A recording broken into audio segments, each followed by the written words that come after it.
আমরা পুনরায় ফিরে আসলাম। আমাদের মা বোন বা মহিলারা প্রেগনেন্সির সময় এক ধরনের ডায়াবেটিস এ আক্রান্ত হন, যেটিকে মেডিকেল টার্মে বলা হচ্ছে জেস্টেশনাল ডায়াবেটিস। আপনি ইতিমধ্যে এ বিষয়ে কিছুটা আলোকপাত করেছেন। এটির জন্য কি কোনো বিশেষ চিকিৎসার প্রয়োজন আছে?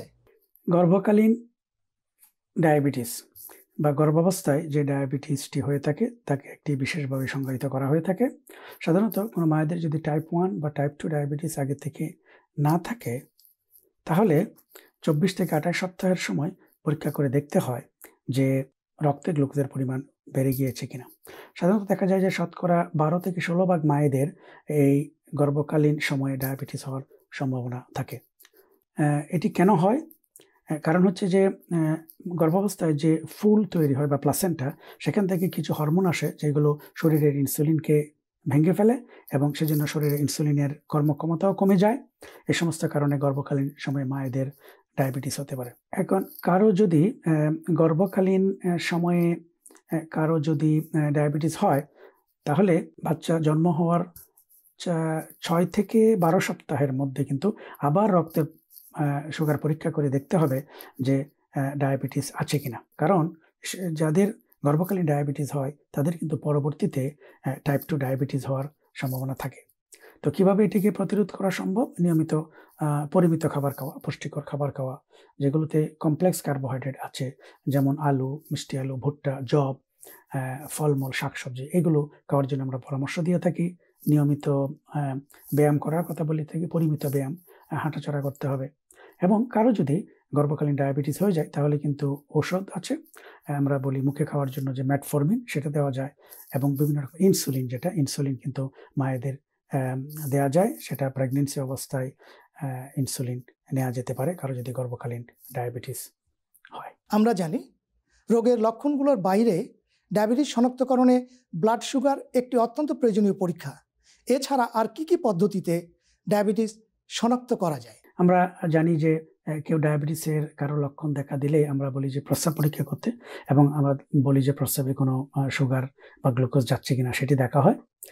সবচেয়ে যে গুরুত্বপূর্ণ পরীক্ষা সেটা হচ্ছে রক্তে গ্লুকোজের পরিমাণ দেখা। এবং যদি দেখা যায় যে আপনার রক্তে গ্লুকোজের পরিমাণ 200 মিলিগ্রাম পার ডেসিলিটারে বেশি আছে, তাহলে কিন্তু আমরা খুব কনফিডেন্টলি আমরা বলে দিই যে হ্যাঁ, আপনার ডায়াবেটিস আছে। এখন কিন্তু অনেক নিত্য নতুন প্রযুক্তি বের হয়েছে। আমরা জানি যে পালস অক্সিমিটার যেভাবে আঙ্গুলের মধ্যে লাগিয়ে দিয়ে আমরা অক্সিজেনের পরিমাপ করে থাকি, এরকম কিন্তু পালস অক্সিমিটার ধরনের যন্ত্র আছে, যেগুলো আঙ্গুলের মাথায় লাগিয়ে দিলে আমরা বলতে পারি যে হ্যাঁ, রক্তে গ্লুকোজের পরিমাণ কত আছে। এছাড়া বিভিন্ন রকমের সেন্সর চামড়ার উপরে লাগিয়ে দেওয়া হয় এবং অথবা কানের লথির মধ্যে লাগিয়ে দেওয়া হয়, এবং এটি একটি যন্ত্রের সঙ্গে কানেক্টেড থাকে, যে ওয়্যারলেস, সেটা তারবিহীন, এবং ওখানে কিন্তু তখন রক্তের পরিমাপ করা যায়। এবং এমনকি দেখা যাচ্ছে যে এগুলোকে এখন স্মার্টফোন, আপনার যদি আইফোন থাকে অথবা আপনার যে কোনো স্মার্টফোনের সঙ্গে কিন্তু এগুলোকে তারবিহীনভাবে অ্যাপসের মাধ্যমে ওগুলোকে কানেকশন করা যায়, এবং আপনি আপনার স্মার্টফোনে কিন্তু আপনি দেখতে পারবেন যে আপনার রক্তের গ্লুকোজ ওঠানামা করছে বা কত আছে। অনেক সময় চামড়ার নিচে তাবিজের মতো একটি যন্ত্র বসিয়ে দেওয়া হয়, এবং সেটি প্রায় 6 মাস এখানে রাখা সম্ভব, এবং সেটিও একটি তারবিহীন একটি যন্ত্রের সঙ্গে বা স্মার্টফোনের সঙ্গে যোগাযোগ করিয়ে দিয়ে, এবং স্মার্টফোনেই আপনার রক্তের সুগারের পরিমাপ সম্ভব। আমরা জানি যে থার্মাল স্ক্যানার, যেটা দিয়ে এখন আমাদের শরীরের তাপমাত্রা দেখা হয়, এরকম স্ক্যানার ইউজ করে কিন্তু রক্তের গ্লুকোজের পরিমাপ করা যাচ্ছে। তো এগুলো হচ্ছে আধুনিক প্রযুক্তি, যার মাধ্যমে রক্তের গ্লুকোজের পরিমাপ করা সম্ভব। এবার জানতে চাইব ডায়াবেটিস রোগের চিকিৎসা এবং ডায়াবেটিস থেকে পরিত্রাণের উপায়। আমরা যদি এটাকে দুভাবে ভাগ করে নিই, একটি হচ্ছে একে প্রতিরোধ করা সম্ভব কিনা। হ্যাঁ, একে প্রতিরোধ করা সম্ভব। আমরা যদি নিজের ওজনকে নিয়ন্ত্রণ করতে পারি এবং একটি স্বাস্থ্যসম্মত ওজন যদি আমরা বজায় রাখতে পারি। 2 নম্বর হচ্ছে যে নিয়মিত ব্যায়াম করা, নিয়মিত হাঁটাহাঁটি করা, এবং বলা হয় যে কেউ যদি সপ্তাহে কমপক্ষে 5 দিন যদি 30 মিনিট করে হাঁটাহাঁটি করেন, তাহলে কিন্তু ডায়াবেটিস প্রতিরোধ করা সম্ভব। খাবারের বিষয়ে আমরা বলে থাকি যে পরিমিত খাবার, পুষ্টিকর খাবার, এবং ফ্রি সুগার যেগুলো আছে সেগুলোকে সেগুলোকে পরিহার করা, কমপ্লেক্স বা জটিল যে কার্বোহাইড্রেট বা শর্করা যেটা আছে, যেমন আগেই বলেছি যে জব, ভুট্টা, পাস্তা, তারপরে হচ্ছে ফলমূল, শাকসবজি, হ্যাঁ, ওগুলো বেশি করে খেতে হবে এবং ফ্রি সুগারটাকে বাদ দিতে হবে। কেউ যদি ধূমপানের অভ্যাস থাকে অবশ্যই ধূমপানকে বন্ধ করতে হবে। কেউ যদি ডায়াবেটিসে আক্রান্ত হয়ে থাকেন তাহলেও কিন্তু ঘাবড়ানোর কিছু নাই, কারণ আমরা যদি নিয়মিত আমরা যদি ব্যায়াম করি, আমরা যদি আমাদের খাদ্যাভ্যাস পরিবর্তন করে চিকিৎসক বা ডায়াবেটিক যে ডায়েটিশিয়ান যিনি আছেন, যিনি খাবার দিয়ে পরামর্শ দেন, ওনার পরামর্শ অনুযায়ী যদি আমরা খাবার খাই, আমরা যদি ওজনকে যদি আমরা সীমিত রাখতে পারি, এই রোগটি কিন্তু আমরা নিয়ন্ত্রণে রাখা সম্ভব। ডায়াবেটিসকে হয়তো পুরোপুরি মুক্ত হওয়া সম্ভব হবে না, কিন্তু রোগটিকে কিন্তু নিয়ন্ত্রণে রাখা অনেক সহজ। চিকিৎসকরা সকলেই জানেন সঠিক সময়ে চিকিৎসা না নিলে বিভিন্ন ধরনের শারীরিক জটিলতা সৃষ্টি হয়। পরবর্তীতে জটিলতার কারণে মৃত্যুও হতে পারে।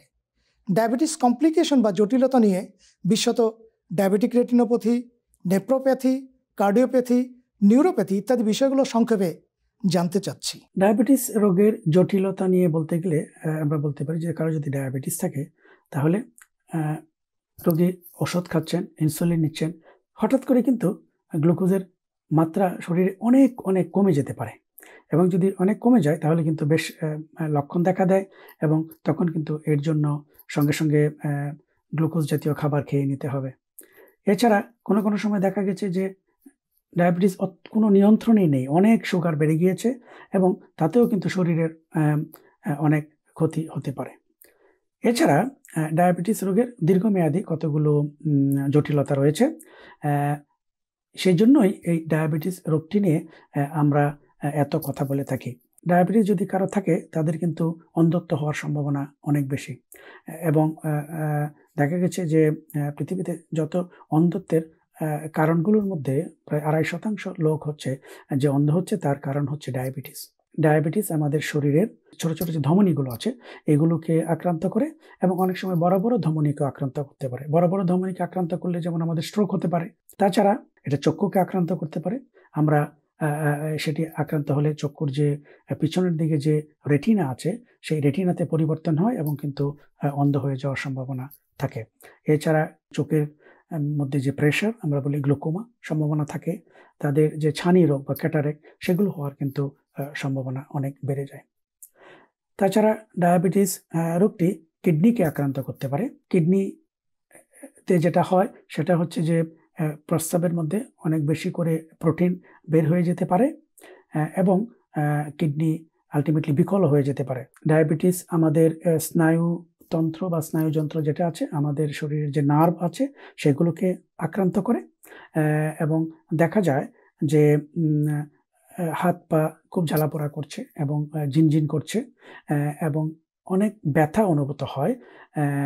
সেগুলোকে আমরা বলি তখন যে ডায়াবেটিস নিউরোপ্যাথি বা নার্ভকে এটা আক্রান্ত করেছে। যে সমস্ত কারণে পা কেটে ফেলা হয়ে থাকে যে সমস্ত রোগের জন্য, ডায়াবেটিস কিন্তু তার মধ্যে একটি অন্যতম কারণ। তো এগুলো হচ্ছে ডায়াবেটিসের কতগুলো দীর্ঘমেয়াদী জটিলতা। যেটা বলছি যে এইগুলো জটিলতাগুলোর জন্য ভয় পাওয়া কিছু নেই। আমরা যদি নিয়মিত চিকিৎসকের পরামর্শ নেই তাহলে কিন্তু এটি নিয়ন্ত্রণ করা, এই সমস্ত জটিলতাগুলো থেকে প্রতিরোধ করা সম্ভব। ডায়াবেটিক রোগীদের জন্য আপনার বিশেষ উপদেশ কি? আপনি আপনার ওজন সীমিত রাখুন, খাদ্যাভ্যাস পরিবর্তন করুন, সুষম খাবার খান, নিয়মিত ব্যায়াম করুন। কারো ধূমপানের অভ্যাস থাকলে সে ধূমপান পরিত্যাগ করুন। আপনি আপনার চিকিৎসকের পরামর্শ অনুযায়ী চলুন। আপনি ডায়াবেটিস এডুকেটর বা ডায়াবেটিক প্রশিক্ষক, তার উপদেশ অনুযায়ী চলুন। নিয়মিত ওষুধ খান, এবং কারো যদি ইনসুলিন লাগে নিয়মিত এবং পরিমাণ মতো ইনসুলিন নিন। এবং কারো যদি রক্তে চর্বির পরিমাণ বেশি থাকে বা কোলেস্টেরল বেশি থাকে তাহলে কোলেস্টেরল নিয়ন্ত্রণে রাখার ওষুধ খান। সম্মানিত দর্শক শ্রোতা, আপনাদেরকে অনেক ধন্যবাদ আজকের এই আলোচনা অনুষ্ঠান শোনার জন্য।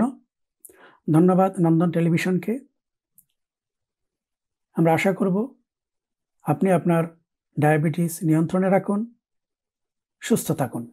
ডায়াবেটিস এমন একটি রোগ যা শরীরের প্রতিটি অংশকে আক্রান্ত করে, যদি না সঠিক সময়ে প্রতিরোধ বা চিকিৎসা নেওয়া যায়। শুধু একটি পর্বের মাধ্যমে ডায়াবেটিস নিয়ে বিস্তারিত আলোচনা সম্ভব নয়। আমাদের বিশেষজ্ঞ চিকিৎসক আজকের পর্বের মাধ্যমে ডায়াবেটিস সম্বন্ধে সংক্ষিপ্ত ধারণা দিয়েছেন। ভবিষ্যতে ডায়াবেটিসের জটিলতা এবং আনুষঙ্গিক বিষয়ে আলোচনা হবে কোনো এক পর্বে। সকলেই সক্রিয় থাকুন, সুস্থ থাকুন, ডায়াবেটিস মুক্ত থাকুন। সকলকে অসংখ্য ধন্যবাদ আজকের অনুষ্ঠানে সম্পৃক্ত হবার জন্য।